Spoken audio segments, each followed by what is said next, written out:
Well, hello, my name is Brad Wetzler, and welcome to Writing for Peace Sunday Live. I'm really happy tonight to have our friend Phillip Richards on hand to read from several different works of his and to talk about kind of a far ranging discussion about a lot of matters, including academia, race. Of course, writing is always our main topic. So anyway, it's wonderful to see you all here. And I want to start out by reading a bio for Phil. Phillip Richards is a literary historian, memoirist, and journalist who has published in a number of genres.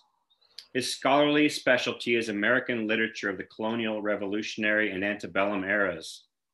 However, he has also written autobiographically, influenced journalism about his over 30-year experience as a professor at Colgate University and colleges in Gabon, French Central Africa, France, and Germany. Most recently, he's written literary scholarship about the last 40 years of criticism in African American letters, Black poetry, and historiography. He has published 2 books, Black Heart, The Moral Life of Recent American Letters, and An Integrated Boyhood, Coming of Age in White Cleveland. He's on the board of directors of Writing for Peace and co-editor of Dovetails.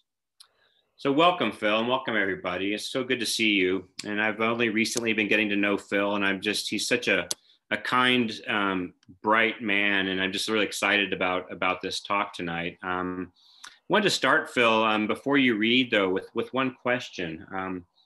When you look back on your youth, can you tell us what one book maybe changed your life, changed your perspective more than any other? Put you on the spot here to start with. I read, and this is totally off the cuff, but I read Bernard Malamud's The Magic Barrel, and I was so taken by those short stories. How well made the stories were, and how, on the one hand, the stories were entertaining and interesting, but how they also handled ideas and how they handled moral ideas without preaching. And I was really taken by Malamud's ability to do both. And there was a kind of religious morality in those books, and it wasn't like the preaching that I heard um, on Sunday in church. Right. How did you come across those books? Do you remember how you found them in the library when you were a boy, or how did you come to those books? Or was it more in college? I think I came to those books in college. Uh-huh. I had read a lot, but I had read a lot of junk. I Yeah. had read a lot of science fiction, a lot of adventure stories, Mm-hmm. a lot of light um, literature. I was compelled by the reading I did in my English classes, um, Chaucer's Canterbury Tales and um, Thoreau's Walden. Mm-hmm. But Malamud's book had a special meaning for me. Also, it was a personal book. How was it It, personal, it was, Phil? excuse me. How was it personal to you? It very much had a recognizable speaking voice in it. It was created by a personality Mm. that had thought deeply about life in a way that I could recognize. And I grew up on the fringe of the Jewish left, and it was a recognizably Jewish moral voice. Mm. I also read Saul Bellows Herzog, and even though I couldn't follow that book in all its depth early on, I was very impressed by it. I was impressed by its mix of vernacular language Mm-hmm. and high flown thought. It And sounds like the yeah, sound of language was important to you even then, huh? a what? It sounds like the sound of language was important to you even then. Yes, it was. Yes, it was. The whole business of handling high flown ideas with powerful language and powerful wit Mm, and with a moral perspective was very important to me from the beginning. That's very right. Yeah, that's and I think that's kind of at the center of what I wanted my writing to be when I wrote for myself. I right. wanted to. Well, tell me, what do you plan to read for us to begin with tonight? Well, I my the first well, actually, the second book I wrote was a memoir about growing up in Cleveland during the era of integration in the 50s and 60s. Cleveland was a racially divided town, literally. The west side was white. It was worth a black person's life to go there. And the east side, except for the suburbs, was white. I was black. And my parents had come up from the South to make a middle class life for themselves. And on the one hand, they were horrified by the inner city ghetto, and on the other hand, they were excluded by upper class and other upper middle class black people. And they were loners, they were outsiders. And I grew up trying to make my way um, with this kind of strange perspective. Mm, They didn't have any clear guides as to how to blend in to either side of Black life. right. I see myself as having started off as a stranger. Well, please read from that book, will you?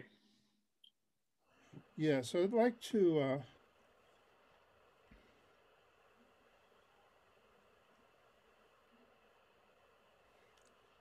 I could. My parents were very strict and were deeply fearful of the surrounding neighborhood in which we first lived.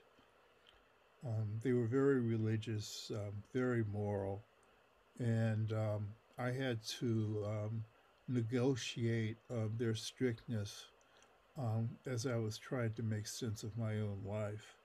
Mm, I could not be kept in the house forever, and my trips to the homes of my friends provided a new perspective on my mother's view of the coming collapse of Negro life in Mount Pleasant. I had a set of friends, Stephen Wright, Carl Wallace, and Martha Jewett, largely chosen by my mother. However, when I went to their homes, I saw things that my mother would not have discussed with me at our dinner table or in our conversations at night before bed. No one else seemed to fear the end of the world. My friends and their families blithely ignored the coming urban apocalypse that my mother foresaw for the black people of the community. Around the corner and down the block in Mount Pleasant, things seemed, at least to me, to be just fine. Walking into my friend's duplex and tenement apartments, I entered the world into which my family feared we would all fall. In the closets were leather coats for Saturday nights and silk dresses for Sunday. Their parents smoked, and on Monday uh, afternoons one might see a small gin bottle left on the kitchen table from the weekend, miraculously unscathed. Their children wore blue jeans to school, contrary to my mother's dicta for our family. These children belonged to a world of luxury unlike my plain existence at home. They ate the chitterlings and hog maws their mothers cooked on New Year's Day and accompanied their families to baseball and football games at the Cleveland Stadium where their fathers might enjoy a flask of whiskey hidden in the pocket of a long cashmere or leather coat. For Christmas, they received so much that they shared their bounty with me, and I looked forward to their surplus booty, up to date baseball cards from the doubles and triples in their collections, and comic books, in particular Flash, Green Lantern, the Justice League of America, and Wonder Woman. My classes were in the mid 50s racially integrated by the remaining Eastern European and German children who had not moved to Cleveland's west side or southwest suburbs. The Jews, on the other hand, had moved to Shaker Heights and Cleveland Heights. My perception of white people was that they were all moving to the eastern suburbs of Cleveland. The darkening of the school's population apparently bothered my mother too. Deeply concerned about the education of her oldest child, my mother met with my principal, Mrs. Lord, at least every 2 weeks to check on my progress. Everything about my daily experience with my best friends seemed to shout that my family and its values could not be taken seriously. These values had, I noticed, not made me more generous or polite than my friends. Spending recess on the playground, walking home for lunch, or playing games during gym, I was as noisy, conniving, and wayward as anyone else. In fact, my parents' values seemed to make me an outsider. Despite their parents' inattention, my friends seemed to thrive in ways that I did not. By the time we reached the second or third grade, I envied my peers their athletic grace, the casual ease with which they shot marbles, swept up a handful of jacks, or ascended in the air toward the basketball hoop as if drawn from the shoulders, their feet casually dangling. In races, their slender bodies, even those of the girls in dresses, shot by me with ease. They could hit a baseball to the opposite side of the outfield, or throw a football in, it seemed to me, the manner of the pros, high in the air, spinning as if traveling along a cord, finally dropping to a designated spot 30 or 40 yards away. I competed academically to achieve credibility in the classroom that I could never win out on the street. With more energy than finesse, I worked my way up to the most advanced groups in arithmetic and reading, always a little piqued that my friends seemed to excel so effortlessly. My urge to succeed led me to become as obsessed as my mother over major work. A daydreaming reader, forbidden to enter the streets, I strove to become gifted. I did not score high enough on the IQ tests to be admitted in the second grade. There were advanced classes in Cleveland, and the tests were given at the second grade, and the fourth grade, and the sixth grade, and succeeded, to my classmates' bewilderment, only in the fourth grade. A number of my Robert Fulton classmates would enter this program in seventh grade, but none of my friends were contending for entrance early in elementary school. From second to third grade, my concern was a joke among my friends, who teased me, nicknaming me Major Work. That was the name of the program. If a person could be such an entity, then I was. My initial failure to enter the program frustrated me. Thoroughly confused, I turned to my all purpose source of information, the Childcraft Encyclopedia, the final volumes of which included information on child rearing. I did not understand many of the books that I tried to read as a child, but focused on the pressing questions of my intelligence. I grasped enough of what the Childcraft volume had to say about gifted children, only to be scared out of my wits. For once I read an adult text with enough care and critical reflection to understand it, and I received the shock of my life. I have believed the weak, slender, bespectacled person, such as myself, was the prototypical gifted child. Yet the clumsy, daydreaming person I had become was, the encyclopedia insisted, not the prototype of the gifted young person. To the contrary, the gifted child was often physically well developed, adept in his social relations with others, and emotionally stable, often more so than his or her fellows. Indeed, intellectual gifts were simply one more sign of advanced development. Carl, Martha, and Stephen were far more likely candidates for giftedness than I. Such well adjusted people did not have to pursue an advanced academic program, it would pursue them. Whatever I was, I fit into no standard um, um, mold for superiority. I came to understand that I was not a gifted person, but a smart aleck pretender, an academic hustler of sorts. Gifted people dominate the world around them, and my friends were mastering the worlds of sports, play, school, friendships, and even extracurricular activities such as plays in which I did not participate. It was impossible for me to imagine myself being elected a class president, vice president, or secretary like Carl or Martha. This made me angry. For the first time, it occurred to me that I, not the rest of the world around me, was marginal. Hmm. You caught my attention, and we were talking before you read about feeling like a stranger growing up in Cleveland. Can you elaborate a bit more about that, and maybe also then reflect on what you leaned on in those times to get you through those times of feeling like a stranger? Um,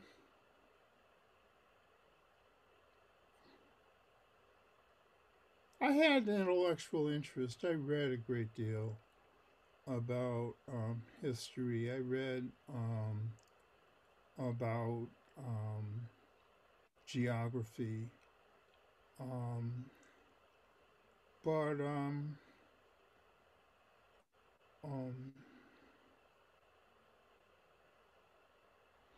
and when I got to the major work program, I discovered I was good at French, and French seemed like another world to me. Hmm. The idea that you could have a new set of words, and that we did plays in French, and that you could communicate and interact with people on the basis of a new set of world of rules. And this whole business of living in your imagination had a great appeal to me. And I think I saw that in books. Hmm. And of course, like most people who live in their imaginations, I experienced some hard knocks because people who live in their imaginations soon realize that their limitations and that they can't live up to the world that they imagine intellectually for themselves or socially for themselves. So there was this continual attempt to catch up. Hmm. I imagine with a lot of writers here tonight, a lot of people can relate to that. The hard knocks we've had to learn as we've lived in our imaginations. I know I have. Um, I do. Before we go into some other weightier topics, I guess I'm also fascinated to hear about your love of science fiction and fantasy in those days. Was that also a way to find find your way? And how does that speak to you then? I read the Robert Heinlein books, and I read a lot of them. But the only one I can remember now at 70 years old is one called Pod Kane from Mars. And And I don't think that's the best of them, but the memory sticks in my mind. Um, I was fascinated by the UFO phenomenon, which I think was picking up in the 60s. Mm. And I read books about UFOs. I have no idea where I found them. Well, you talk about how discovering French showed you there were these other ways, these other rules, these other words, and it seems like maybe there was something connected with the fantasy and the science fiction too. I mean, Oh the other yeah. worlds, yeah. Oh, I think so. Do you probably know better than I? But were the Danny Dunn books science fiction? I don't remember those. I don't I think I read those. I mean, I'm old enough to be able to admit that I read this kind of thing, and Yeah. so you know, but but I did read that. I wasn't. I don't think I was precocious Mhm. in my choice of reading, and many of the difficult things that I tried to read, I don't think I understood. Um, Bill, I'm getting some messages that they're having a hard time hearing you. I just want to remind you to oh, speak a little louder and speak closer to the mic. yes, I am. I read in a pretty undisciplined, scattershot way. Uh-huh. Um, finding what I could find.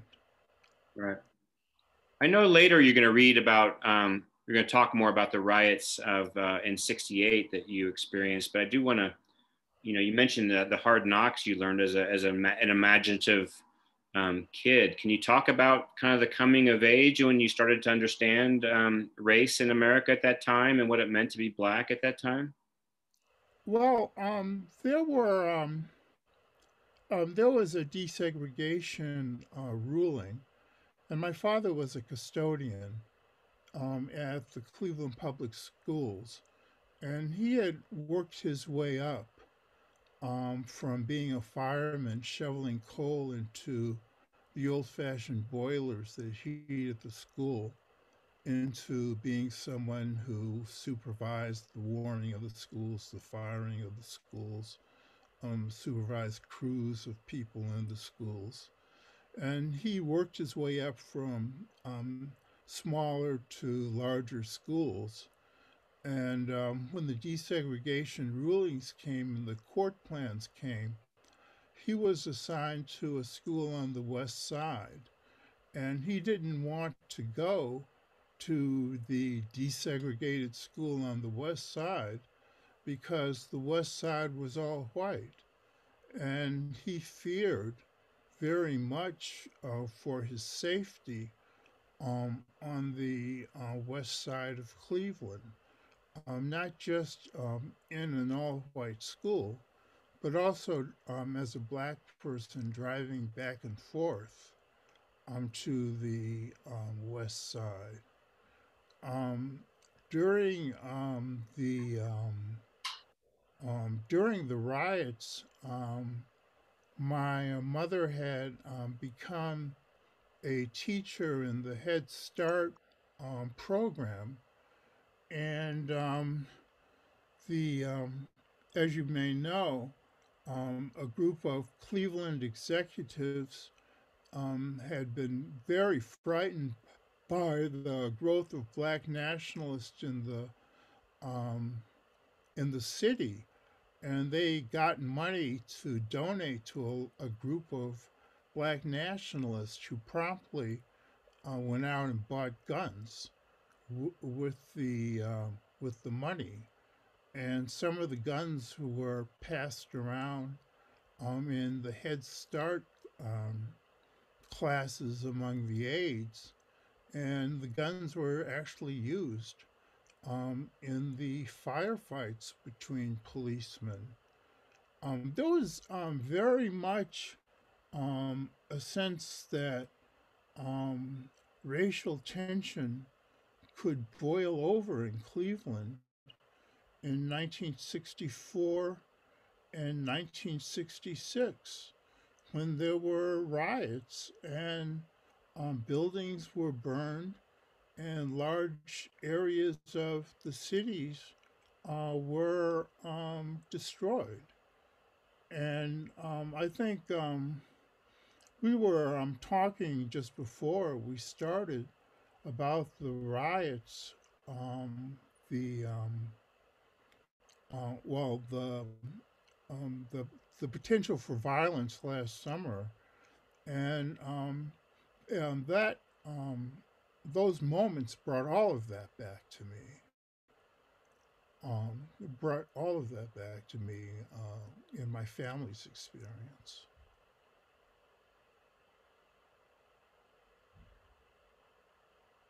Excuse me, I can't hear you.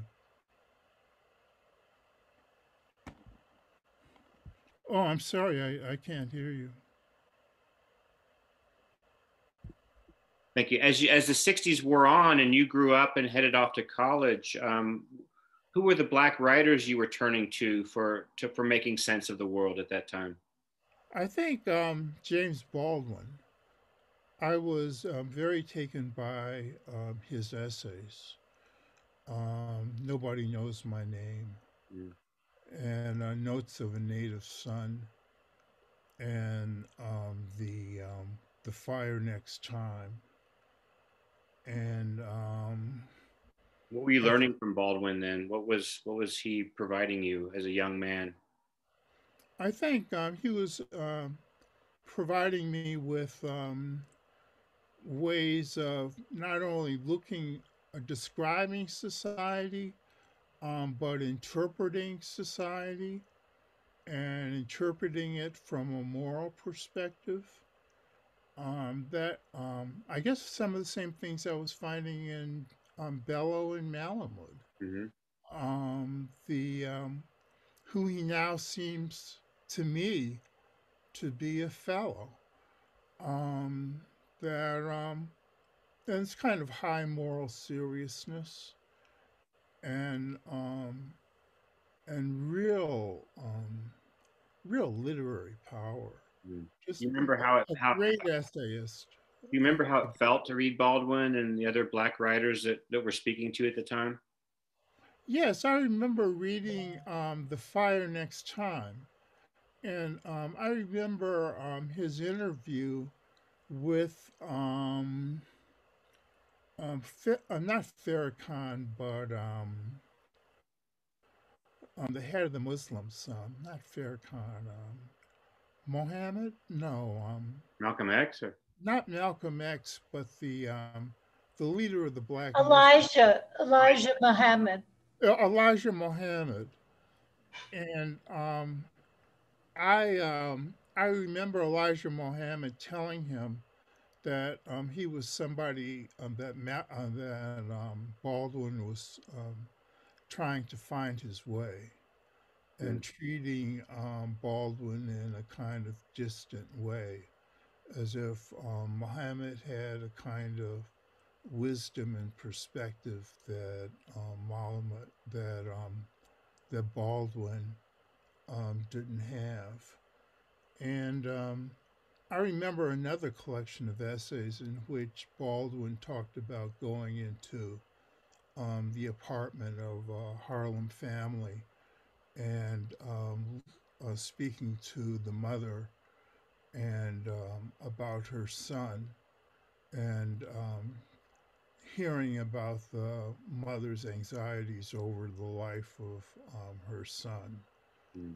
I was really impressed by Baldwin's willingness to kind of put himself on the line in terms of talking about Black society and the way he was treated by Black people as he approached his understanding of Black society. There really seemed to be something very sincere about that, very powerful about that. Tell me, what do you have to read for us next, Phil?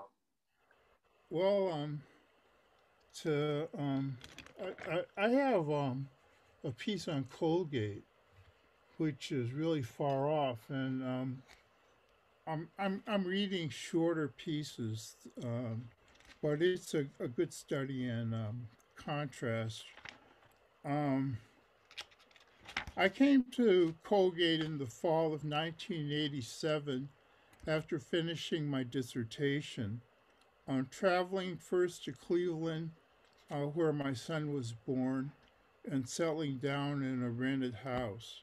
I would wait there for 3 months for my wife to come after bearing the child. When I arrived, I was interviewed by Charles Trout, the Dean of the Faculty and Provost, positions which are joined in the Colgate administration. We discussed the American left in the 30s, poverty in the Mississippi Delta. We had lived in Arkansas, and I had had students from the Delta, and my wife worked in a grant program that worked in the Delta on the Arkansas side. And the poverty of the disintegrating rural world that surrounded Colgate in Madison County. We found endless points in common. The American left and its descendants in the 30s, the rural poverty of the area surrounding Hamilton, and the nature of rural poverty as an entity in itself. He was witty and personable, clearly enjoying the deanship where he appeared to be wholly at ease with himself. He had at Colgate assimilated his history at the school in a distant scholarly way. Before that, as far as I could tell, they had been the objects of scholarship. Nevertheless, these topics lived in his talk. And we shared a warm faculty club afternoon chatting. On coming to the department, I encountered the faculty. Many of the associate professors were my age. They had finished their dissertations promptly, sometimes after having taken their jobs as instructors at Colgate. They must have been in the early, middle, and late 70s, the academic cream of the crop of their graduate school class cohorts. Many had already been at Colgate for 10 years or slightly less. After I found that I entered a position vacated the year before by a young black man who had not won tenure in the department, and by a young black woman who had held a temporary position for a year. I was immediately informed that my stay at Colgate would not be long. A young untenured colleague assured me that my 2 or 3 years in the department would bolster my credentials. His belief was not entirely unjustified. Few blacks had or would stay at Colgate for an appreciable time. The young dean of students would leave for a dean of students job at Dartmouth. A young black theologian had left the philosophy and religion department briefly after my arrival. A black contemporary in political science before standing for tenure, the already distinguished black studies scholar Manning Marable had left briefly before my arrival. The revolving door of black scholars, many of the highest quality, was not only expected, it was bitterly explained by the fact that they had been recruited by better schools for better positions. I entered Colgate somewhat like Rip Van Winkle returning to the site of his village after the Revolutionary War. The world of black student separatism, an aggressive black studies program, as well as the administration patronage for the needs of black students, have been institutionalized in my absence. The revolution had transformed my old home in the academy as surely as a revolution had transformed the world of Sleepy Hollow. A large glass-fronted cultural center had been built on the far side of the university. Extremely popular among the black students was a charismatic young professor specializing in black theology. Unlike Yale, however, the incompetence of Black students and, by extension, of Black faculty was taken for granted. After my first week, I was continually confronted by white colleagues that plain explained what they took to be my distress at the poor quality of Black students. In extenuation of the inadequacies of the Black students, faculty who styled themselves as sympathizers pointed out that Colgate was left with the weakest students in the application pool. The best students, they would go on to say, had gone to the Ivy League and other selective schools.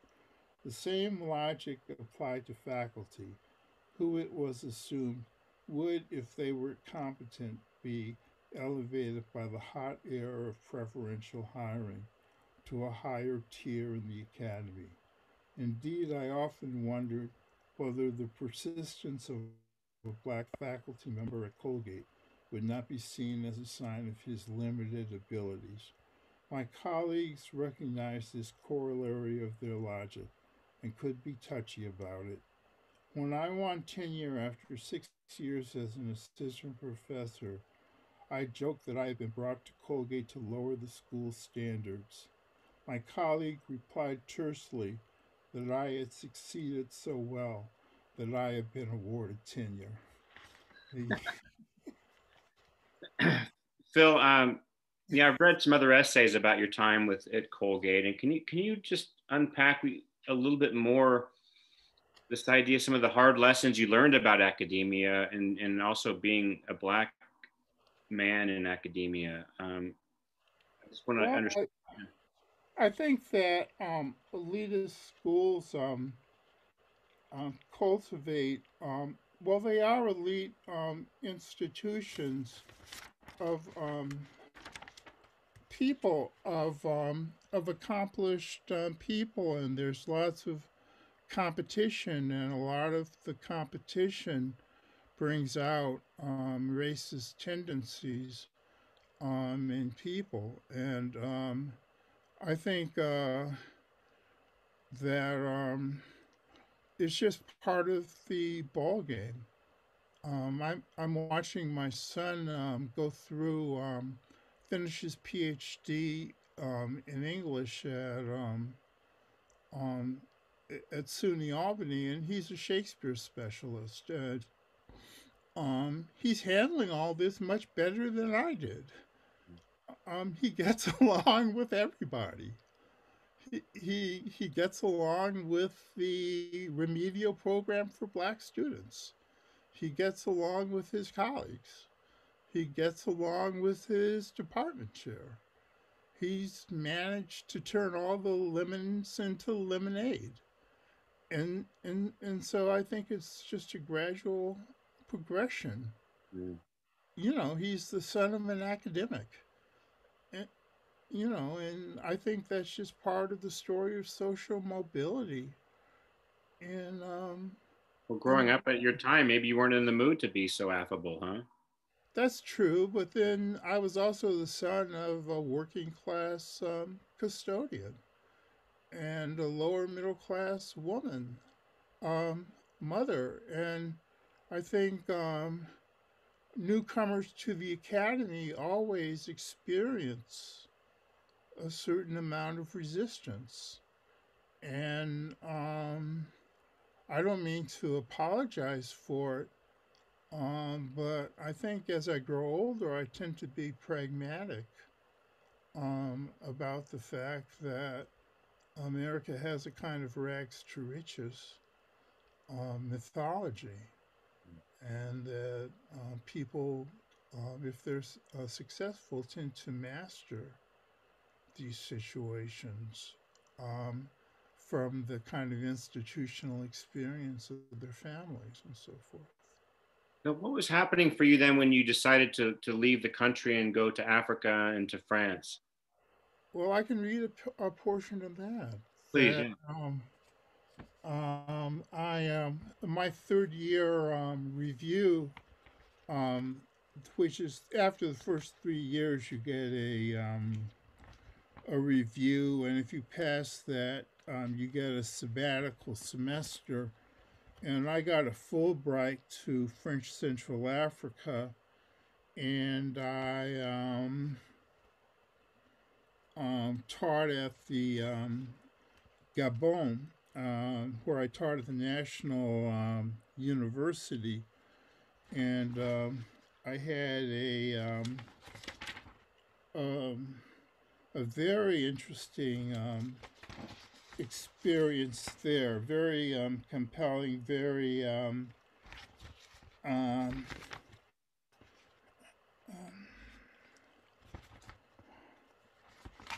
sorry, I'm kind of fumbling. I just want to remind you to speak up, Phil, when you read this, okay? Oh, certainly, I will. I will. Um,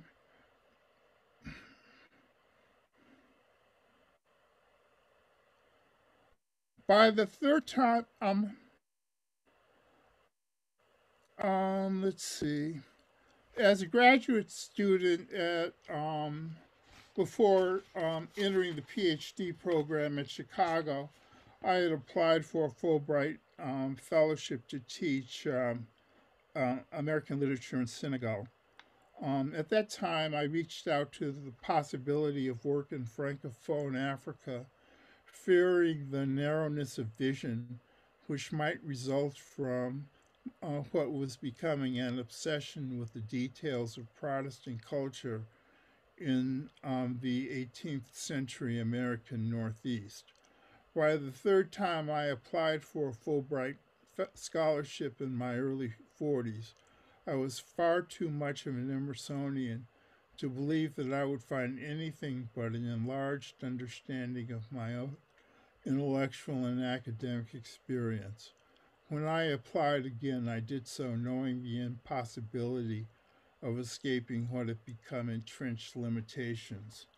I was drawn to the possibilities of Francophone culture as a graduate student, largely because I had grown up with a conception of France and the French world as a world elsewhere, a cultural realm providing a clarifying distance from my view of things.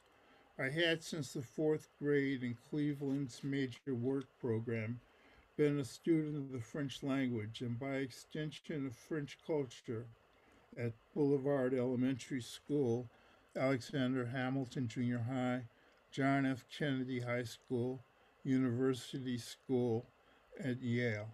French and other European languages and literatures have been important parts of my study as an undergraduate and later as a graduate student at the University of Chicago. In the Regenstein Library of Chicago, I had read Aimé César's Cahiers du Retour au Pays Natal, Notebook of Return to the Native Land. As a young instructor at Howard, I listened to the eloquent Francophone flow of Maurice Lubin, a Haitian ex-ambassador to um, an ex a Haitian ex-ambassador to Mali. He, I later found from his wife, who was the one-time colleague of a girlfriend in Chicago, had collected the writings of Caribbean authors and published bibliographies and anthologies.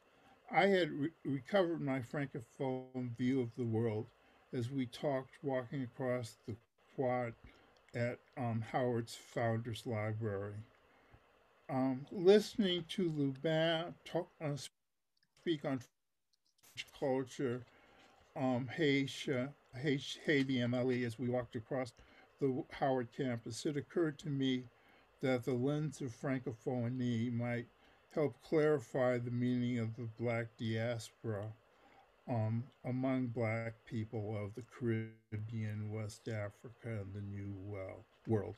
Standing upon arrival in France in an air terminal at Charles de Gaulle Airport, amidst the French Black nationals, Francophone Africans, and displaced Creoles from the West Indies, I experienced a confirmed flush of feeling that I journeyed to see the diaspora in its originary condition, a confirmation of my feeling that I looked in a revelatory way upon the extended African diaspora and its originary conditions. Sorry. Watching this extraordinary array of Black life in its French setting, um, I felt that I had arrived at the scene of the original outrage. I felt sure that my journey to Africa would take me only to the site of the original imposition of power, to the site of the forced assimilation, to the site of the sad appropriation. My initial scholarly plan for the Fulbright was a broad ranging exploration of post colonial Francophone culture in Gabon. I was an early Americanist, particularly interested in what I thought were the correspondences between the commonplaces of new nations born in revolution, the third world implications of the fears of post revolutionary mobs and tyrannies, provincial new cultural formations, the residual presence of the old colonial hierarchies, the corruption of new governments, and the dangers of standing armies seem to be common to the late 18th, early 19th century worlds of America and the late 20th century Francophone world of Gabon. I now saw the powerful American residue of these debilitating American adventures in my day to day life in the Colgate classroom. I correctly assumed that these prior intellectual concerns would lead me to the disintegration of intellectual life among the crumbling universities of the first generation independent nations. Once in Gabon, teaching in the National University, I would find the disintegration of university institutions among blacks in the West. If black students at Colgate had been caught in an imperial cul-de-sac, then the dead ends of the African university, which were then frequently discussed, might hold some clues to the meaning of the transatlantic collapse. Thank you, Phil. I'm curious to find out, as a young person who was interested in learning French language, then when you finally crossed the ocean to spend time there, what can you talk about what you found versus what you had imagined? Well, what I found was students who were eager to learn and who were eager to learn about the American Revolution, who were eager to learn about a new nation which had escaped from tyranny, but which at the same time were deeply afraid of the corruption of the first generation of nationalist African leaders who had skimmed the wealth of the country for themselves and created an elite, which were in French and Belgian universities and in the United States. And, I found something very complicated. But I found that they had a very distinct political consciousness of their situation. They saw themselves as the builders of a new nation that would improve the conditions created by the first generation of nationalists that they were trying to study accounting, engineering, and medicine so they could perhaps go abroad and get educations and, I'm sorry, and make lives for themselves, hopefully in Africa. I was deeply impressed by their enthusiasm.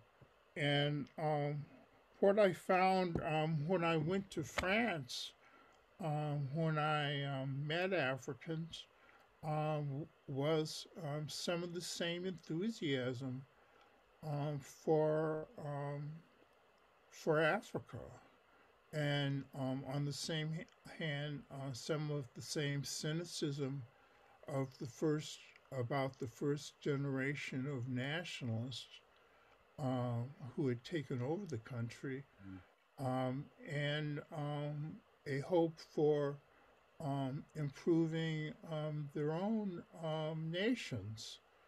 Um, and it seemed to me fascinating that um, they had been in their lives confronted with the concrete conditions of political corruption and patronage by an imperial power that was still a post colonial power. Mm. And that they had absorbed the lessons and that they were pragmatic and tough and that they were intellectually engaged. I could really see where um, the um, um, the impressive kind of intellectual force of people like Césaire and Fanon had come from. That they had no illusions about colonialism. They had no illusions about the European West, and they had no illusions about the complexities of of um, of um, of the situation in which they were involved. So What another was question. frightening was their lack of resources. Our Yes. founder Carmel asked a question I wanted to share with you. The last 4 years seem to have shined a spotlight on the hidden and not so hidden racism and divisions seem more explosive than they have for at least a generation. With your broad experience, do you have any thoughts about how we can recover from this ugliness in the next 4 years? I think we'll have to make political alliances with the people who've also been excluded in the last 4 years, with women, with LGBTQ people, um, with poor people, and that these political alliances will have to pragmatically take over and rebuild on democratic institutions. And I think that educational institutions will have to be rebuilt. I think health um, care will have to be established. I think housing will be established. We're going to need something like a Marshall Plan to rebuild American life. And I'm sorry that as I go over these things I've written, that they seem to have such a black nationalist um, cast.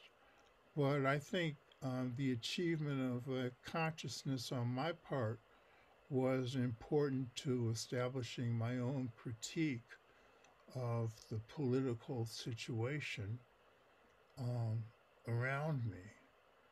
And I think that my own sense of the terror, the racist terror in the country, has really drove me to work with something like Writing for Peace and Dovetails, because there is going to have to be some kind um, of mode of cooperation, um, especially an improvement in the educational processes. The whole situation of this pathway of black education to prisons is going to have to be stopped. But um, I don't want to go too long in talking about this, but I mean, I fear deeply for the future of young Black people who I don't think are getting good educations and who I think are not going to be part of, what is a very technocratically emerging country. I mean, I What's fear what is a deeply. lesson that you feel like you have some wisdom to share with your son's generation that feels important that maybe they're, they have much to teach us, I know, but what do you have to teach them? What's the important thing you want to make sure they understand about what you've been through in both your life and in academia?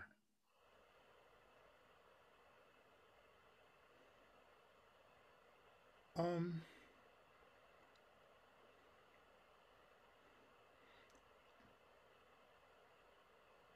I think they have to be pragmatic and tough. I think they have to be politically pragmatic about working within institutions and building institutions. I've been a stranger and an outsider, and perhaps that's helped me be a critic of society. But they're going to have to actually do the hard work of rebuilding institutions. Um, and I think they're going to have to be practical. I can lay out the problems. I think Lenin said that every time history, the train of history goes around a corner, an intellectual falls off. Well, I may fall off, but they're going to have to do the hard work of rebuilding America, especially as I look at this election coming up. Um, America will have to be rebuilt. Well, Phil, thank you so much for being here tonight. And I think we'll open up the unmute everybody to say a few words if anyone wants to chime in. But it's been wonderful and enlightening to have you here. And so thank you so much. Anyone else have anything to say tonight? I was just really moved, Phil, by the piece, especially at the opening. It was really, really moving. And I was thinking in that piece, and it was echoing throughout, there was a kind of, we were speaking earlier about Fanon and kind of hit the negative interpolation. And then there's a longing in that piece, like the way that you're not being interpolated, that there's something. And then I was thinking of the title, Nobody Knows My Name, Baldwin, like something that is not seen. But there's some potentially, when you ended on the possibility, you ended on a kind of thinking of invention in the end tonight. And so it's almost like if one can tolerate that space, which you have tolerated, of not having the connection, the social affirmation. If you can tolerate that, you can find a different, some kind of other possibility. But I was thinking it's almost that kind of interiority, that kind of imagination is thrilling, but it's also risky. I think critics of society have to live in that space, and that having that space is a luxury that they create for themselves, and that they play a necessary role in imagining a future society. But they have to realize that, uh, and they have to have the interiority to do it.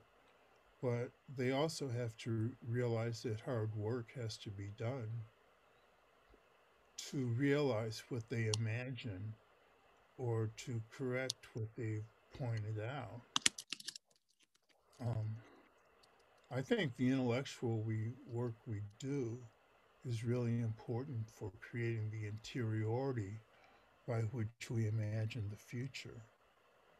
I really think it is. I think that's pretty much what gives me hope. Thank you. Thank you, everybody. So I want to welcome you back next week. We have poet Ashley M. Jones, and I'm excited about that. And so really grateful for all you to being here tonight, and I look forward to next week and continuing this throughout this winter. And stay safe, stay well, and look forward to seeing you again. Thank you. Okay, thank you so much. Thank you.